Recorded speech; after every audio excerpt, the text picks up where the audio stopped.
Welcome back, everybody, to Hoops HD. This is our Hoops HD Report. I am your host, Chad Sherwood, joined by John Teitel over here, John Stalika, and we lost his video up. I'm There he here. is. Do not keep me in the dark. Do not keep me in the dark. I am here. David Griggs joining us as well. Whether that's fortunate or unfortunate, we'll find out. You disappeared again. Yeah, I'm trying to fix the television. Well, that being said, this is our Hoops HD report where we talk about all things going on in the major conferences, top 25 teams and the like. And we're going to start off, before we get into what's been going on the court, I wanted to start with a little bit of discussion about what's been going on in the city of Memphis. For those of you that have been living under a rock and missed the news. Big win against UIC, 2-0. Why do you want to start there? David, no, we're starting with what happened in the courtroom in Memphis, in a very interesting scenario here where the NCAA, after Memphis had played their first game this season already, if I'm correct. Yeah, they had. And had already ruled back in May that James Wiseman was eligible to play this season, suddenly said, oh, wait, he's not eligible to play. Now, David, I know you're a little bit familiar with some of the NCAA rules here. Just because the NCAA says somebody is not eligible to play, has an eligibility problem, that doesn't keep him off the court. The school can keep playing him, but they just run the risk that all the games will be forfeited. Am I correct? For the most part, yeah. It was a little bit of a bizarre situation. I guess back in 2017, Penny Hardaway, current coach of Memphis, then a high school coach in Memphis, had paid to move him across the country, and the expenses were $11,000. Now, I don't know if he had their home airlifted from Nashville to Memphis. That seems like an awful lot of money to move. I don't think the house I live in even cost that much less to move from it. But he paid him. It was well over the $10,000 threshold, which had it been less than $10,000, he's in trouble anyway. But you're really in trouble if it's more than $10,000. But I believe he was declared ineligible in high school, but was later cleared to play. He got through initial eligibility, as you said, back in May, and was cleared to play. And then after the first game, he was ruled ineligible by the NCAA. Or I shouldn't say he was ruled ineligible. Memphis was advised that he probably was ineligible due to whatever new finding. I don't know what the genesis is, and I'm not going to speculate what it may be. Somebody may have complained. Well, I'll speculate, David, and I think it's exactly that somebody complained, and that's why they reinvestigated it. So they reinvestigated it, looked into whatever it was that whoever may have brought forward or what may have been discovered, and advised Memphis that he was ineligible. Generally, when the NCAA advises you that you're ineligible, you're ineligible. Now, they hasn't really declared him ineligible yet, as far as I know. But Memphis, their response, rather than sit him, which is not only what's typically done, it's what is always done. They went to court. They tried to get an injunction against the NCAA to allow him to play. They got that. The problem is that doesn't really absolve them from the wrath of the NCAA if it is later found that he is in fact ineligible. So it is quite a risk, and there's kind of a lot to unpack here. Yeah, and I want to kind of hit a couple of things. Before I get to what happened in the courtroom, I've taken a little bit of a closer look at this. Now, there was, like you said, about $11,000 given by Penny, and the rule is that this could be happening. This ineligibility could happen if a booster gives a prospect money. And so the big questions were, obviously, Penny was not the head coach of Memphis at the time. Wiseman was not playing for Memphis at the time. But the question is, was Penny a booster giving money to a prospect? And I took a little bit of a closer look here. The NCAA defines a booster as somebody who has given money to the program for the purposes of its athletic department. And several years before this money even was exchanged, Penny had given $1 million to Memphis to build an athletic Hall of Fame. That makes him a booster, doesn't it? Well, and here's the kicker, though. Once you're named a booster, you're a booster for life. Exactly. I bought season tickets for Xavier basketball for 7 years. I am a booster, for example. Right. That is not going to change. The other piece to that, Chad, is that he's a former student athlete, and that could oftentimes, not always, but a lot of the times, trigger him as a booster. Right. And now a booster is not allowed to give money to a prospect, and a prospect is defined as anybody basically who's in the 9th grade or later. Correct. And he was in the 11th at the time it happened. Titel, shouldn't he be ineligible? He could. I mean, isn't this a violation of NCAA rules? What happened?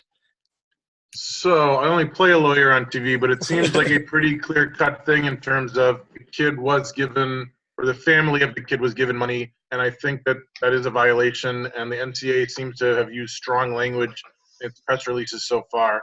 A couple of the points I want to touch on. Number one, I think it's important to have this rule in place because the hypothetical I think of is, what if I'm a booster or high school coach or whatever? What's to stop me from giving, say, $5,000 each of the top 50 recruits in the country, and if one of them ends up going to a big school and that school hires me and pays me $500,000 a year or something, it seems like a horrible, ugly legal mess and a great deal for me as the booster or high school coach. Number two, this has certainly not stopped Wiseman from producing. He was earlier tonight named the Conference Freshman of the Week. I think in no way is this going to prevent him from going in the top 5, if not number 1 overall next June in the draft. And number three, I think that Memphis is playing with fire because, like you said, like they're allowed to do whatever they want. But if the NCAA finds him ineligible, then they forfeit the games. If they miss out on attorney bid because of them, that's not like $5,000 worth of bad coverage or losses. That's like 7 figures worth, I believe.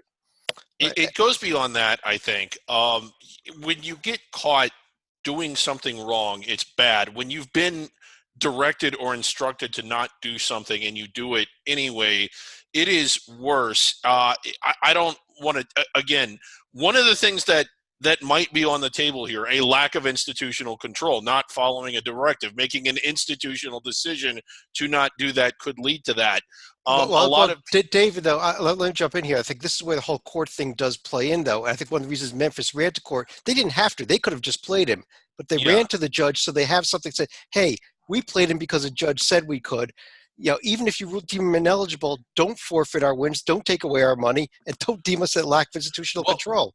Right. Well, the problem is there's actually language in bylaws in place for that addresses specifically that. Like if you get an injunction, it essentially isn't a get out of jail free card. But doesn't it look a little bit better? And I think that's why that's the only reason for them to do it, because right. Like you said, they didn't have to do it.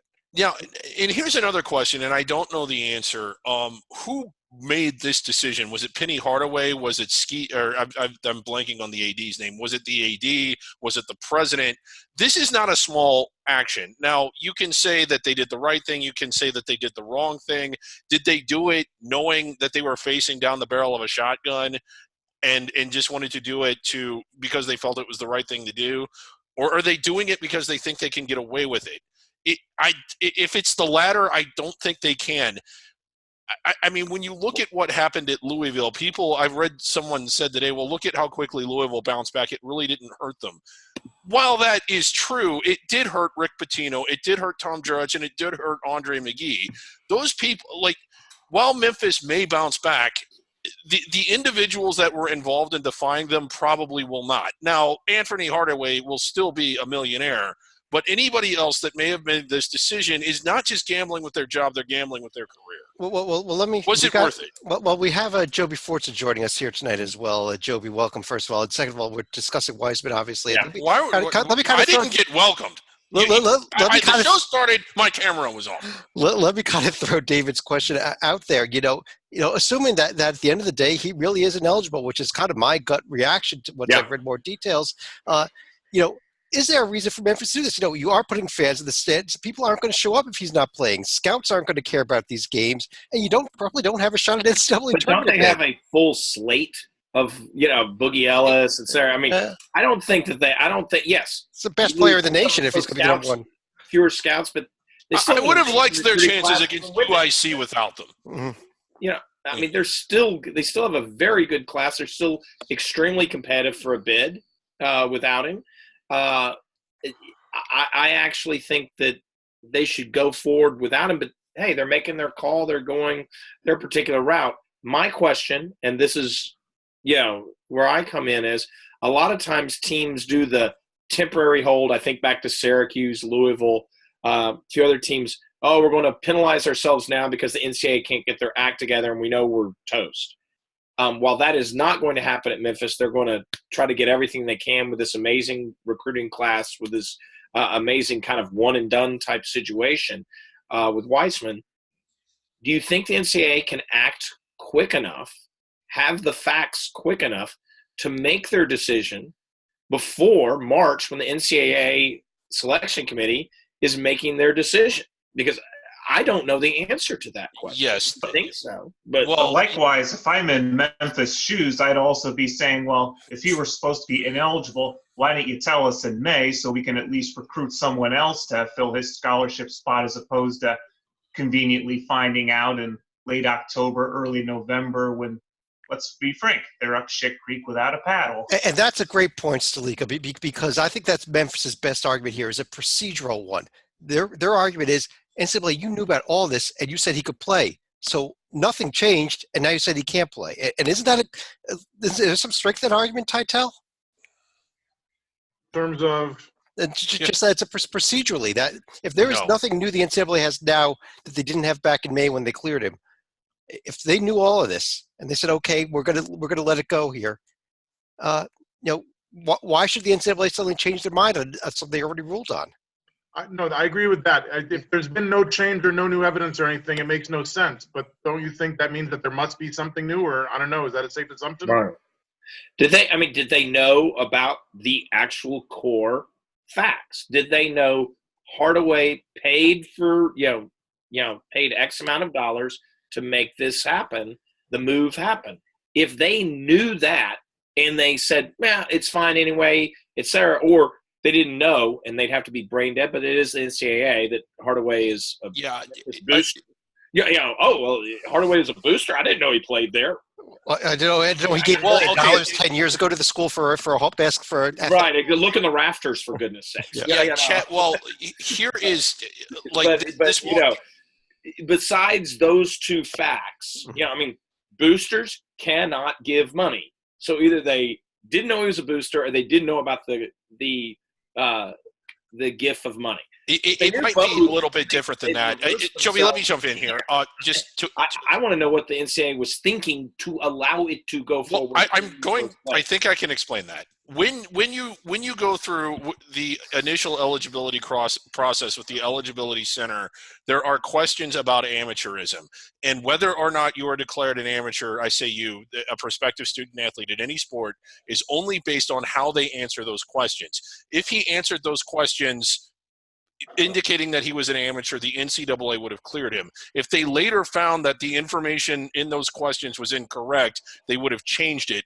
I personally think that something came to their attention that they didn't know before in order for them to make that decision, because you're literally like, did you do this? Yes or no? Did you do this? Yes or no? If you answer no to everything, you're cleared. They're not going to investigate it. They're not going to look into it. This is speculation on my part. Something came about to make them think that his initial eligibility was granted incorrect. Someone like a call from maybe let's not name names. We don't want to name names, Shelby. But Lexington, Kentucky came in. No, we don't. I don't think so. And they Okay, but on that note, though, let's go ahead and let's turn to what's actually what happened on the court here over the first. We actually had a show we did last Thursday night. We talked about some of the first couple of days, but at least over this past weekend, and as well as taking a look at things that are going to have going ahead. I'm going to be, if this worked right, pulling up our famous workbook on the screen workbook. Here. There it is. Chad, when are you going to share this with everyone else, by the way? A couple days. Oh, but my God. as you can see there, these are the standings. We've been talking Memphis, so I'm going to start talking a little bit American hoops here. You can see records. You can see the net, which doesn't exist yet, but RPI under the old RPI system is there. Strength SOS is strength of schedules. The resume-based metrics are the KPI, which doesn't get released till mid-December also. ESPN's Strength of Resume. Joby, your J&G ratings are there. J&G, right on. Houston's 353 because they haven't played yet. They haven't played game yet. The predictive ratings, the POM is the Ken Palm, the BPI, the Sagarin. We've got offensive and defensive rating, tempo, poll ratings there, the AP, the coaches poll. There is only a preseason coaches poll so far. They don't, for some reason, they don't do one the first week of the season. So we won't have new coaches poll numbers until next week. But on that note, Memphis off to a 2-0 start, but I guess Sleeka, let me start with you though. You are our Cincinnati guy, and that Ohio State-Cincinnati game was one of the big games this past week, as well as I guess a couple other losses by the conference with Tulsa and South Florida losing games. Yeah, they had even a team like Wichita State, for example, had a close call with Texas Southern, for example, on Saturday, where I don't think either team had a lead greater than 5 points for the first 38 minutes of that game before the Shockers finally began to pull away. But as far as Cincinnati goes, obviously they had their struggles offensively at Ohio State and end up rebounding tonight against Drake. But another notable result from Sunday was South Florida getting out to an early lead against Boston College, but they ended up wilting pretty badly, ended up down by 11 at halftime, and never really made any serious run to get back into that one. Yeah, one score not on that screen there is Cincinnati did pick up a win tonight over Drake, as you mentioned. Yeah. So it's a win, and they actually blew them out of the building. But Tytel, let me go to you here. We've got upcoming games here this week in the American, and there's a fascinating one coming up tomorrow night between Memphis and Oregon. Yeah, the Ducks have the size, I think, to compete with Memphis, regardless of whether or not Wiseman's playing. It is actually, Stalika, do we know where that game is? I forget. The Memphis-Oregon game is actually going to be at the Moda Center in Portland. Yeah, I figured it was. That is a long trip from Tennessee, so I think I'll give the edge to the Ducks. But Wiseman is playing like a possible number 1 overall pick, so if he's eligible, then he's good enough to carry a team to victory anywhere he goes. In fact, this will actually be part of the Phil Knight Classic. It's not as extensive as the PK80 was a couple years ago, but I believe this is one of the games of a doubleheader being played in Portland that night. All right. David, a couple other interesting games in this conference, at least. Houston hosting BYU Friday night after they get their first game in tomorrow night against Alabama State. And Sunday, UConn hosting Florida, who we'll talk a little bit Florida in a little bit here about what they did against Florida State. But, but it's a home game for the Huskies. Yeah, and it's kind of their first real test of the season. I mean, so far, most of the American has either not played or gone to the pastry cart. So it'll be interesting to see what they can do in that one. And again, I know we'll get to Florida a little bit later on, but how are they going to bounce back? Yeah. Well, let's actually talk a little bit of that Florida team, actually. Joby, you're our ACC guy. Let's look at the ACC and take a look at what happened over the weekend in that Florida State game on Sunday, where Florida State went on the road and just really took it to the Gators, a Gator team we liked heading into the season. We were pounding Florida State for their loss to Pitt, and we still should be pounding them for their loss to Pitt, given what Pitt did the next time out. I mean, it's like crazy land. Wow. Florida State has won this game repeatedly now. I think, was it 3 or 4 straight in this game? Florida State, in many years, they've been the better team, but Florida has been a tournament team most of those years as well. Florida State, maybe the opening jitter game was what it was, or maybe they're a little schizophrenic this year. I think it's the latter, because I'm a believer in this Gator team, and we'll talk about them later, obviously. Good for Florida State. This is a key win in a race. It's actually great for the ACC, because from an ACC perspective, you'd much rather have the loss to one of your bottom feeders and then beat a very high-quality protected seed-level team out of conference than the reverse. So this is actually a win for the ACC as much as it is Florida State. Well, David, though, very interesting, though, that Florida State had started with the opening ACC conference loss to Pitt, who then turns around and loses a game at home to Nicholls State. Yeah, we'll discuss that on Thursday from the Nicholls standpoint, but maybe Nicholls isn't bad. This is a team that took Illinois to overtime and then won it Pitt. I'm still not going to make excuses. It's a game Pitt arguably, and maybe not arguably, should have won. But I mean, I wouldn't be that. I'm a little bit less alarmed by it, if that makes any sense. That I mean, it could be an aberration. I don't know. We still have questions about Pitt. I mean, we watched them play Florida State, and they looked pretty good in that game. Yeah. Titel, Virginia Tech sitting at 2-0 among the undefeateds in this conference. You have some thoughts on them? I'm going to focus on the number 86 in their strength of schedule rankings because that is going to be such a roller coaster in the weeks ahead. Their next 10 games are, I don't know what Uncle Buzz did before he left, but the schedule is ridiculous. So 7 of those 10 games are against teams outside the top 200. We're talking tier 4, and some of them are pathetic, like tier 5.5 type games. The other 3, there's no tier 3 or tier 2. There's tier 1A. They got Michigan State in Hawaii. They got Duke at home, and they traveled to Charlottesville. It's a crazy schedule. There's no meat in the middle. It's all filet mignon up top and rump roast on the bottom. Yeah.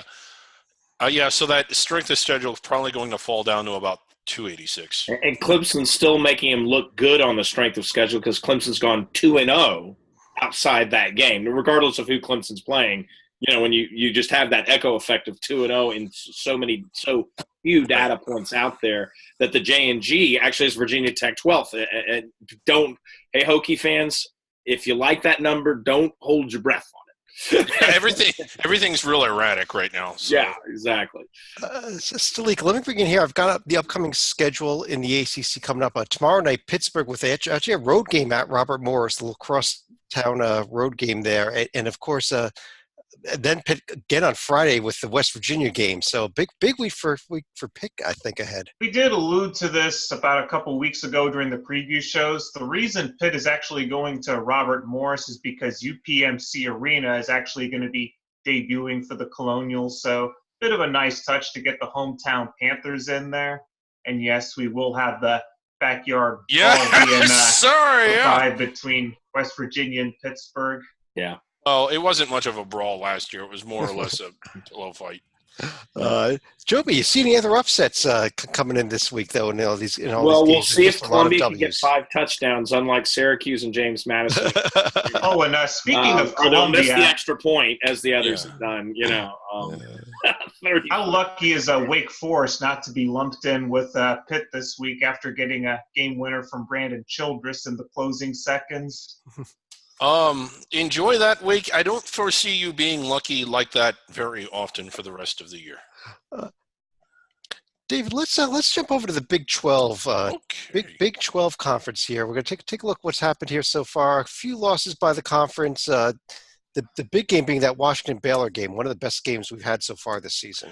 Yeah, big win for Washington up in Alaska. I mean, you may recall last year Baylor started things off by losing to Texas Southern, losing to Washington, not quite as damaging. I mean, it's a game that Baylor feels like they could have won and maybe should have won. But overall, I think that this is a good Baylor team that's going to win a lot of big games and be top 25 caliber, maybe even protected seed-ish. I mean, they're going to be way closer to the top of the bracket than they are to the bottom of it. And a few nice wins for this conference, though. And Oklahoma with a nice win over Minnesota. And Titel, Texas goes in and wins a game at Purdue. Very impressive. Indeed. A tough schedule ahead for the Longhorns, but they got to be loving it so far. And a star in the first game with 20 points, Andrew Jones. You might remember him from such diseases as leukemia. He's overcome tremendous obstacles and odds along the way. He only had 7 against Purdue, but a huge game with 4 threes in the opener against Northern Colorado. He's still contributing 3 assists against Purdue. I think he's the kind of guy that a whole team can rally around and a whole campus and university. So I would keep your eye on the Longhorns. Right. And Joby, I'm going to pull up the upcoming schedule here in the Big 12 here in a second. But you see the Oklahoma-Oregon State game. Oregon State came off with a win over Iowa State. Now they get Oklahoma tomorrow night. Yeah, we'll see if Oregon State can be the Big 12 killer. I mean, the Oklahoma schools have shown their grit, as well as Kansas State with UNLV. Very good, solid, strength wins. We'll see if the conference continue it. We mentioned the backyard brawl. That's going to be a lot of fun to see. William and Mary, we always, William and Mary can be. I'm not picking much out of them this year, Yeah. unfortunately. I think it's a bit off year for Yeah. Bill and Mary, but but for Bill and Mary, I circle Air Force TCU more than Bill and Mary. Yeah, so the question is, Northern Colorado go 0-2 because they gave Texas a little. They're a decent under the radar team, that could give a. We'll see if West Virginia is still struggling. Yeah, that could be a good measuring stick. If West Virginia takes care of business like they're supposed to, well, then maybe West Virginia's back. But watch Northern Colorado, West Virginia if you're going to pick out one that, let's just watch that. And interesting that Oklahoma State's going to Charleston also. Yeah, is that – no, I don't know. Yeah, that's a true road game at Charleston.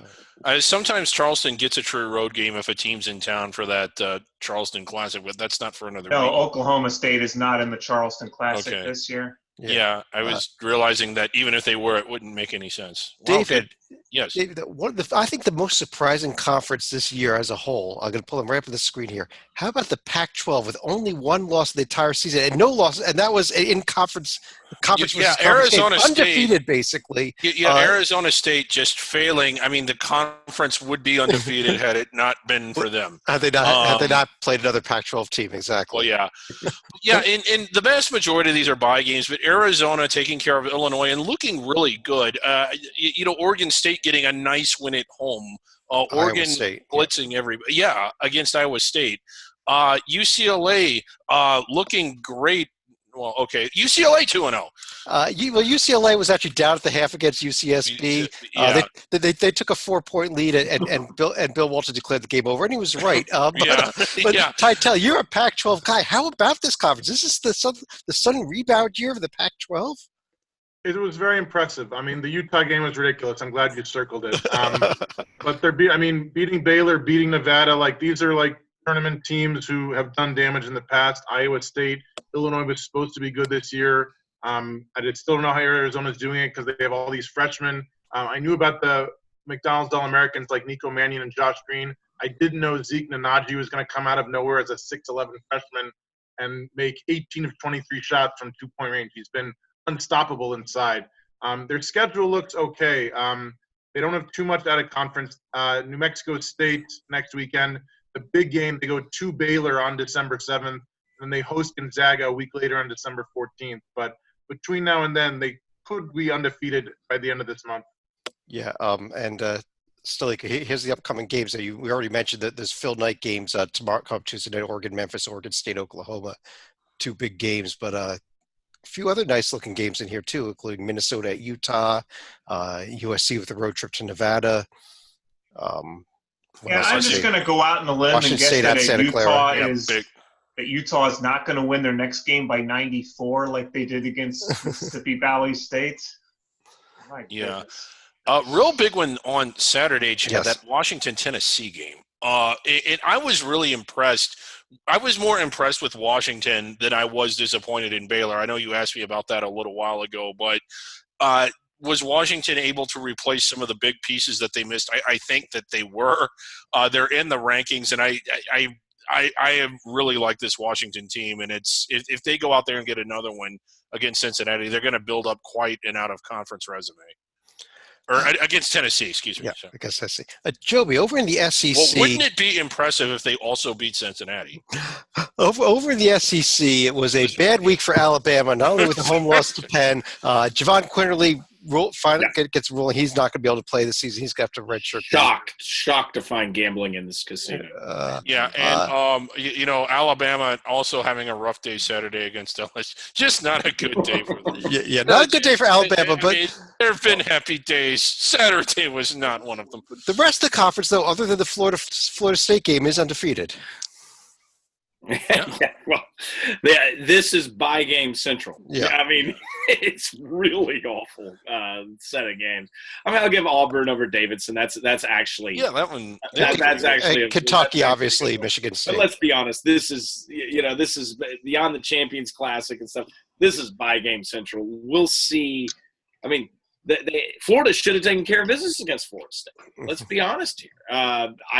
You play that game 10 times, I'm going to still stand by it that Florida wins at 7 or 8, if not 9 times. But they didn't.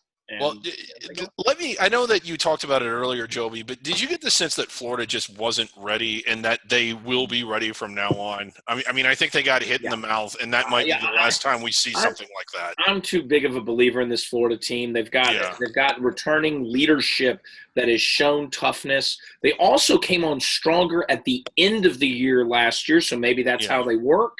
Not saying it's a pattern you always want to get into, but yeah, I am not panicky over Florida.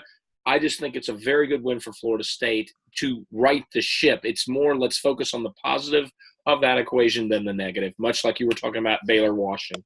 Yeah. Well, Titel, I know you want to do about 3 hours on the Penn-Alabama game, but how about instead take a look at the week ahead, which includes some pretty interesting games here, including the Missouri Xavier game, LSU VCU, and even the Gonzaga A&M game. Yeah, I think Gonzaga will take care of business. Yeah. I think that LSU VCU will be the game of the week. I don't know how good Missouri is yet, but VCU seems to be good, and LSU, they lost a ton of guys from last year, but they still have enough. Skylar Mays is looking great. Emmett Williams. We mentioned, I see down there, Alabama goes to Rhode Island next Friday. Their non-conference schedule outside of Penn is pretty darn good. They got a bunch of top 100 teams in non-conference play. Rhode Island, Furman, Carolina in the battle for Atlantis, Penn State, Belmont, Richmond, a lot of like mid-major teams, but a lot of good mid-major teams, which is why if we look at Alabama's strength of schedule, 263, it is going to go up and up and up.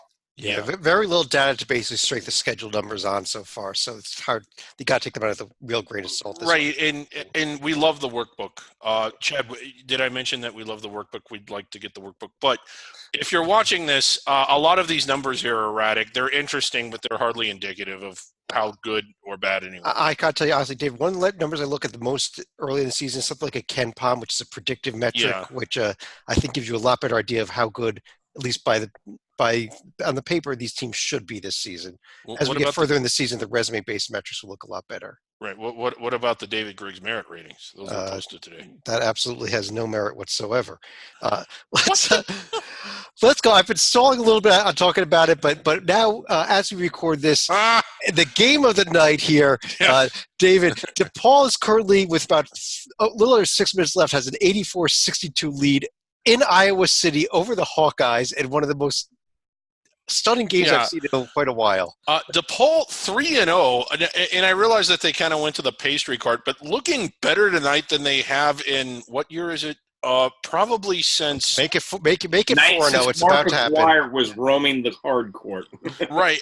Dave Lateo, they did make some NCAA tournaments in the early aughts, but it's been about a decade and a half since they've looked anything like this, and it's kind of it's almost I can't stop watching even though the game is long since over. Since Dave Lato 1.0. Yeah. And let's not forget, Dave Lato actually is returning from a 3-game coaching suspension because of shenanigans during the offseason. So he missed Alcorn State, Chicago, and Fairleigh Dickinson. I can't believe they won those three. and Chad, if we could, another feature of this wonderful workbook, can we pull up the schedule? Sure. I'll pull up the DePaul schedule here, not Memphis or North Carolina. Let's go to little DePaul here on the left-hand side. On the left-hand side coming up here in a second. There it is. After tonight's game at Iowa, Cornell. Yeah, well, you go down the list. I mean, they got a big Minnesota, Texas Tech. Those are good games. Yeah, these are winnable games, but they're not. They're winnable games that could get them quite a bit of cred. And I know that you should never overreact or to just one game, and I think sometimes early in November we have a tendency to do that. But how do you not? I mean, they are dump trucking Iowa right now. Dump trucking Iowa. And that Iowa win, you combine it with, if you're able to get a Minnesota, a Northwestern they should get, but you lose to Texas Tech. Big freaking deal. No, everybody loses to Texas Tech in a lot of ways. So it's like you come out of the conference, a non-conference, you beat BC, you come out of it and people go, well, it wasn't the best coach, but they whipped Iowa on the road. That's great. They go in the conference, they're in. I mean, period. Yeah, and we've got here, this is Gavitt game week. This DePaul Iowa game is game one of the Gavitt games here. I'm kind of trying to highlight some of the other Gavitt games. But Titel, tomorrow night, Tuesday, we've got Minnesota Butler and Creighton, Michigan in the Gavitt games. We already mentioned the Missouri Xavier game, not a Gavitt game. Wednesday, Providence Northwestern, Purdue Marquette, Villanova Ohio State. Thursday, we've got Penn State Georgetown and Michigan State Seton Hall. So heck of a week for the Big East ahead with these games. Amazing week. I will be actually at the Penn State Georgetown game as a fan, thanks to my good friend Sam taking care of me as an early birthday gift. I got to see Georgetown in person on Saturday. Omar Yurtseven looks like an All-American. All he does is average double-doubles in like 20, 25 minutes of game action. Obviously, Penn State is a step up in competition. The other one, the fun one there is Purdue at Marquette. If you haven't seen Marcus Howard this year, you've missed a lot. He's averaging like 40 points a game. Purdue has Matt Harm, so he's not going to do anything inside. So they better guard him outside. Otherwise, he's going to rain down threes. I wish our Marquette fan was here on the broadcast to speak even more about Marcus Howard. Michigan State Seton Hall, a huge one. And David, looking ahead for the weekend, Marquette, Wisconsin coming up on Sunday as well. There's a lot of big games in the Big East here. Yeah, and the temperature of that rivalry is pretty hot, and you kind of wonder, is this kind of early? Because normally it was that first or second weekend in December when these two play, a real early matchup this year for some reason. I don't know why. I wish Matt was here to tell us why. But. Joby, who do you think wins this series with the Big East about to go up 1-0? 8 games total. That's a big first blow. It's kind of like the scene in Rounders where Matt Damon takes the stack from Malkovich. That's a pretty big statement to come out. I think, though, that the Big Ten is just really deep and good. Big East is a good conference, but I just love the depth of the Big Ten. I think it's going to come to the fore. I think Michigan State goes on the road and beats Seton Hall. Thus, that takes one of those road games back. And so Joby, you are aware that Northwestern and Nebraska are Big Ten teams. We're about to get there, too. Well, thankfully for the Big Ten, Nebraska is not part of the series. Northwestern hosting Providence. That's going to be roadkill for the Big East. Yeah. I'm aware that St. John's is a Big East member because I think Vermont comes in and might kick their ass. So I highlighted that game as well, and kind of pay a little attention to that game coming on Saturday. Vermont St. John's could be a upset there in terms of the power conference versus non-power conference. But Joe, you talk about how good the Big Ten is, but there is red is losses in non-conference games, and there's a lot of red on the screen here as we go over to the Big. Hey, Merrimack's tough, man. Merrimack, UC Riverside, Southern Utah.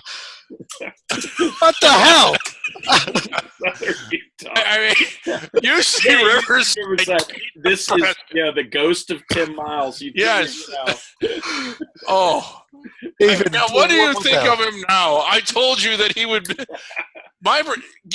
Since getting rid of Tim Miles, I bet that Nebraska doesn't win it all in the next 5 years. That's my prediction. Well, they've lost like the close games that you look and you thought they had in their grasp, like in St. Mary's, Wisconsin last week, Purdue, Texas being the most recent one.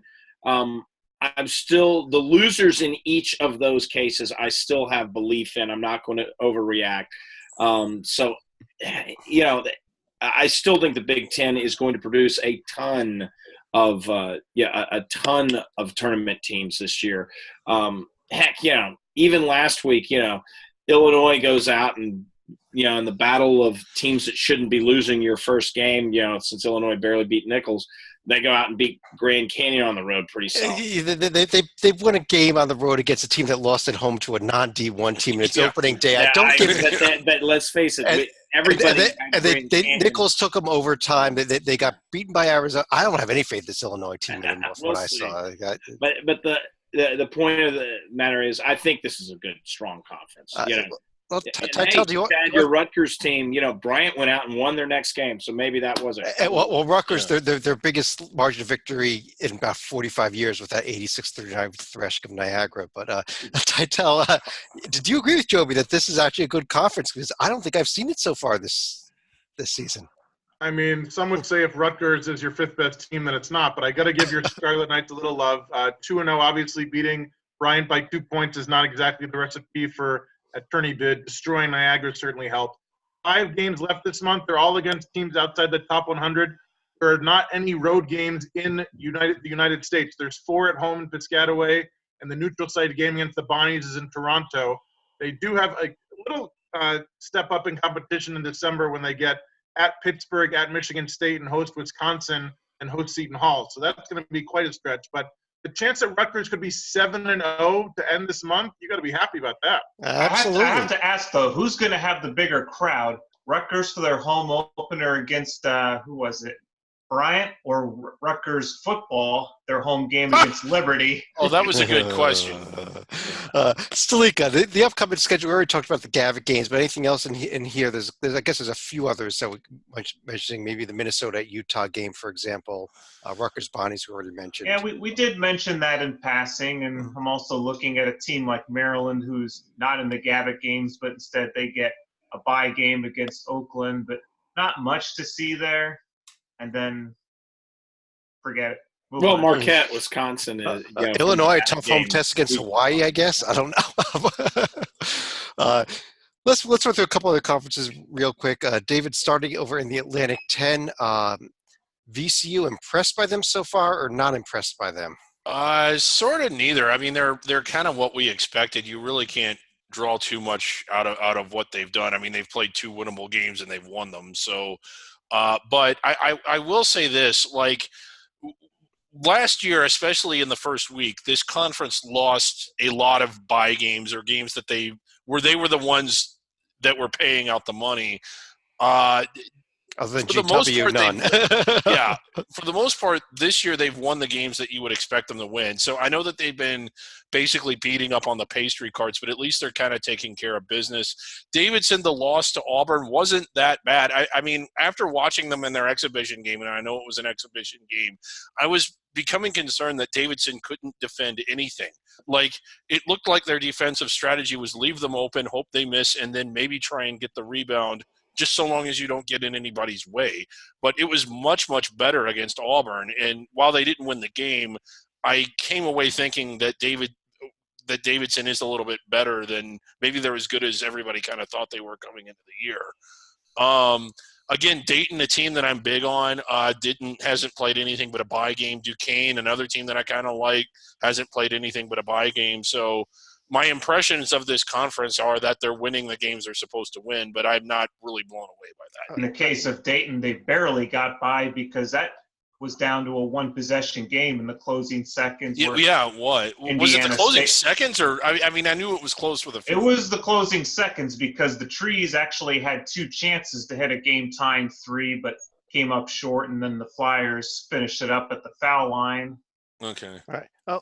Oh, upcoming schedule in the A10, Joby, real quick, is there anything that you're looking at this week here? I mean, I guess we already mentioned the LSU VCU. LSU VCU is obviously the big one, but right.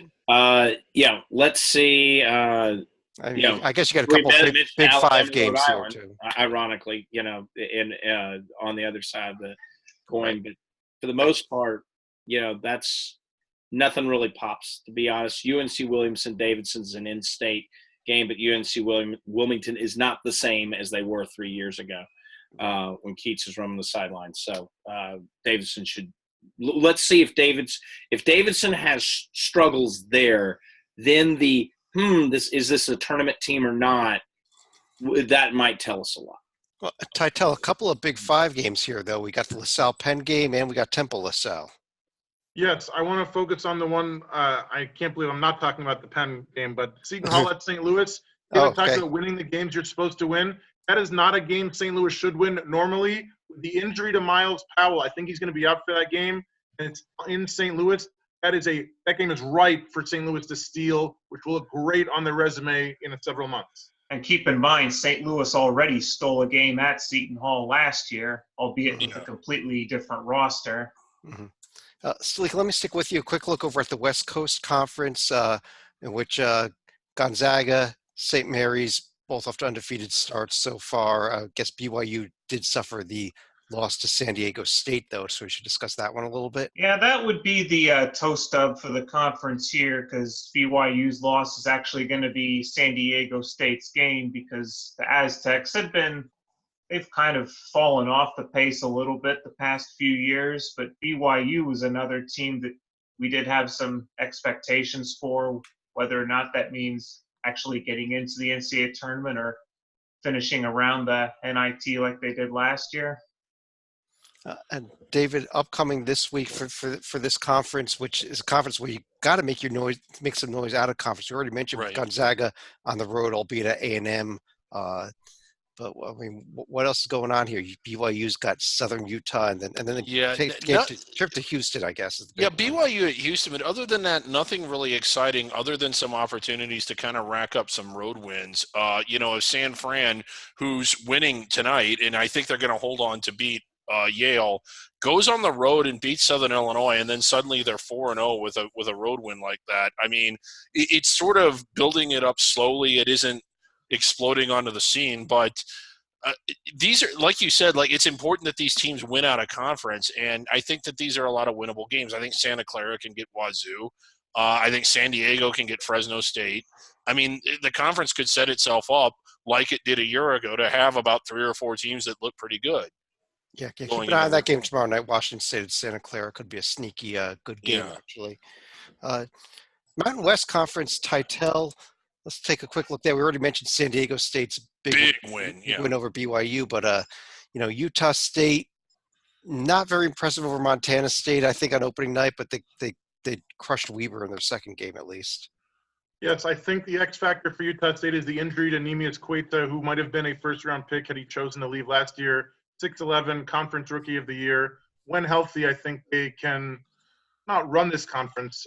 Also, do not count out Nevada. Obviously, like a loss is a loss, but I think it was to Utah at home, beating people by hundreds of points. So to lose by 5 is certainly respectable. And the fact that they keep reloading, even though they have a new coach, it's a lot of change this year in Reno, but I think they're going to end up okay. Right. And Slika, the K-State, UNLV gave K-State a game, as you circled there. Yeah, I highlight that one because this was a bit of a missed opportunity for the Mountain West. UNLV actually, I think, had a couple kind whistles towards the end of regulation, but they were unable to get the game-winning shot off in regulation. So this game goes overtime, and the Wildcats ended up outlasting the Rebels here. Right. And real quick look at the upcoming schedule of the Mountain West. Joby, we've got Service Academy game here tomorrow night. Air Force at Army. Oh, that's cool. It's always fun. Grand Canyon, San Diego State, baby. Team of people, former. Former. Perhaps the best one we ever had. We didn't address it enough, but USC, Nevada should be a lot of fun. I know the Martins aren't there anymore, but USC going on the road, and there's a lot of talk whether this USC team, a lot of people, whether it's your Lenardis types, have them as their first foray in Latin. They're a chic pick right now. Going to Nevada, who is still a solid team, will definitely show it'll show you something about USC's tournament projections. I guess we got just quick high UNLV, who Sleeko previously mentioned at Cal and at UCLA, so a little bit of a tough. San Jose State, who I know we mentioned last week, getting the big win at Hofstra to open the year, following that up with a loss. So maybe that I was really excited there for a second. A loss to Portland at home. A home loss to Portland. Yes, not their best moment. I guess on that note, let's go ahead and pull down the pull down the scores here and go back and I guess we'll go through each of you here. Any other final thoughts on what we've seen the first week, what's coming ahead the next week? Sleeka, let me start with you. I feel like this is something that one of our friends, Matt Sarniak, would be discussing, but the Pac-12 network, they actually have one of their key executives leading the network, and she was actually in charge of media distribution. So in other words, what this means is one of the people that was in charge of trying to get them onto TV networks like DirecTV, Comcast, and the like, she's actually resigning. But I think one of the longer-term pictures we have to look at for the Pac-12 is this network even going to exist in its current form? Are they going to have to possibly align themselves with either an ESPN or a Fox like the Big Ten, the ACC, and now the ACC networks have done? There are going to be a lot of long-term questions for the league as well as their network. Yeah, good point, John. Titel. So I just wanted to extend our condolences to Cassius Winston. Yes. You got the senior point guard out of Michigan State, preseason All-American, a favorite in many people's minds for National Player of the Year. He had one of the worst weeks of his life last week. He lost to Kentucky in the Champions Classic on Tuesday. Saturday, he learned that his brother Zachary died after getting hit by a train. Obviously, the latter much more important than the former.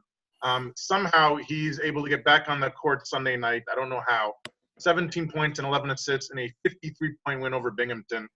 On the court, I don't know if he's going to miss the next game at Seton Hall on Thursday because of the funeral. I have no idea if they've scheduled it or if he's going. I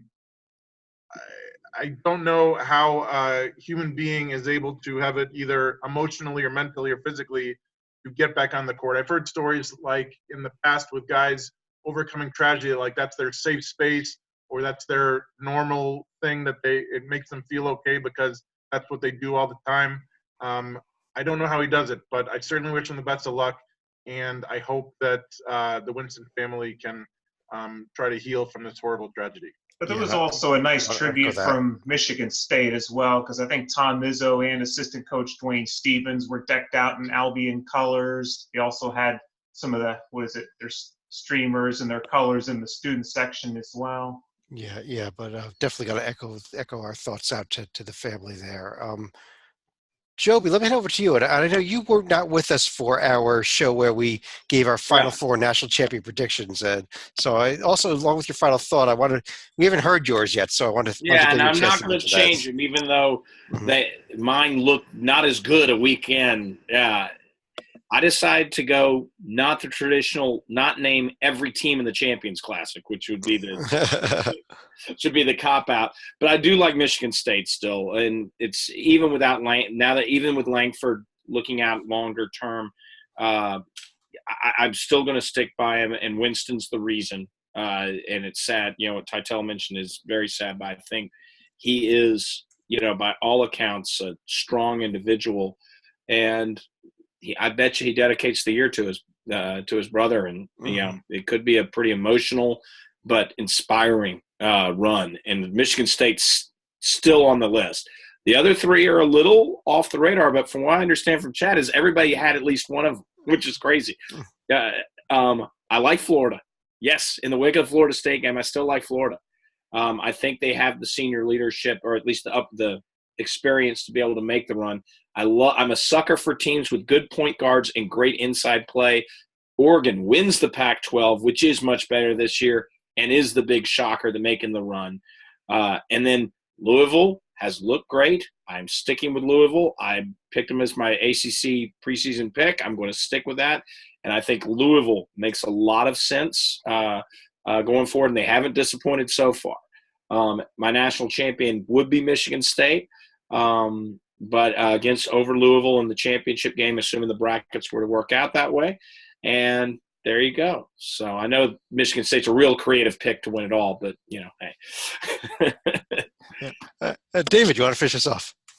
Yeah, real quick, just to follow up, one of the fun things about, for me, every season is that it's fun to see teams that typically aren't historically good but bust onto the scene and have big years. DePaul just finished off Iowa. I'm all for them. I'd like to see them have a big year. Something else, I want to give another shout out to our good friend Warren Nolan. He's got a couple features on his site already. He still sorts by RPI, but a lot of good information on here. He's got the RPI sorted by team sheets here. This is warrennolan.com. He's going to have the net up there as soon as it comes out as well. Yeah, and he will have the net up there as soon as it comes out. And another thing, like if you need a good massage chair, like Warren is the place to go. Besides chairs and everything. Warren's getting sponsored. Yeah, he is. Yeah. Just a quick note: we are recording this around 10. We just finished right around 10 o'clock Eastern right now here Monday evening. We did not discuss much about St. Mary's. They are trailing at halftime as we record this, but we'll keep an eye on that. But I do want to thank everyone for joining us on behalf of John Titel, John Salika, Joby Fortson, and David Griggs. I'm Chad Sherwood, and we'll be back again later this week with an Under the Radar podcast and another Hoops HD report next Monday. Have a great night, everybody.